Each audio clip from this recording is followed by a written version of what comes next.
मतदान झालं आणि दुसऱ्या दिवशी तुम्ही ग्राउंडवरती उतरताय, भेटीगाठी घेताय, संवाद करताय, अपघाताच्या ठिकाणी गेलं त्यानंतर आज काही घटना होत्या अशा, कारण मला काल मतदान झाल्यावर मी खरं वाटलं होतं आज आराम करावा, परंतु माझे बूथ प्रमुख एक आहेत, त्यांची पत्नी हार्ट अटॅकनी वारली त्या दिवशी सकाळीच मतदानाच्या.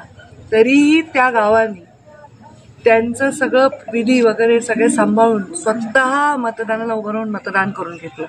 म्हणजे किती लोक कार्यतत्पर असतात आणि किती लोक हे कर्तव्यदक्ष असतात ह्याचं मूर्तिमंत उदाहरण म्हणून मी त्यांना आधार द्यायला गेले होते गावामध्ये.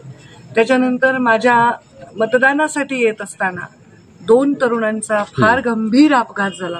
त्यातला एक जागच्या जागी गेला. हे अत्यंत भयंकर वाईट दुःख मलाही वाटलं आणि तरी त्या गावाने स्वतःचा पूर्ण कर्तव्य पूर्ण केलं आणि ते दुःख हृदयावर तसंच ठेवून ते लोक ताईला आपण मतदान करायचं म्हणून मतदान केलं. त्यांची भेट देण्यासाठी मी आज निघाले आणि अशाच काही गावांमध्ये काही छुटपुट घटना असतात.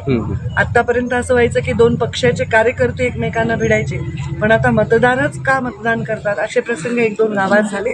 त्याच्यासाठी त्यांना धीर देण्यासाठी मी गेले होते. बाकी काही तर अशा पद्धतीने मोठा उत्साह बघायला मिळाला. बीड जिल्ह्यात विशेषतः परळीमध्ये सुद्धा मतदानाची टक्केवारी 70च्या पुढे गेली आहे.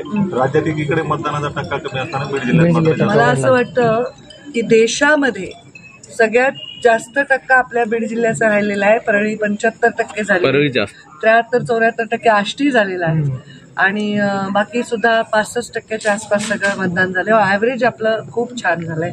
आता हे कोणत्या बूथवर छान झालंय हे थोडंसं कळायला वेळ लागेल, पण अंदाजा चांगलं मतदान झालंय आणि मतदानाचा लोकशाहीने अधिकार ज्यांनी बजावलाय त्यांचं अभिनंदन. ताई, ज्या ठिकाणी तुम्ही भेटण्यासाठी आलाय त्यांच्यावरती हल्ला झालेला आहे, कुठेतरी राजकारणाची पातळी घटली असं वाटतं?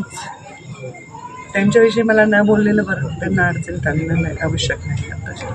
बजरंग सोनवणे यांनी काल एक तक्रार केलेली आहे की परळी आणि आष्टी मतदारसंघामध्ये जे आहे ते बोगस मतदानाचा प्रकार पुढे आलेला आहे. त्यांनी तक्रार दाखल केली आणि फेर मतदान घेण्याची देखील त्यांनी मागणी केली निवडणूक आयोगाकडे.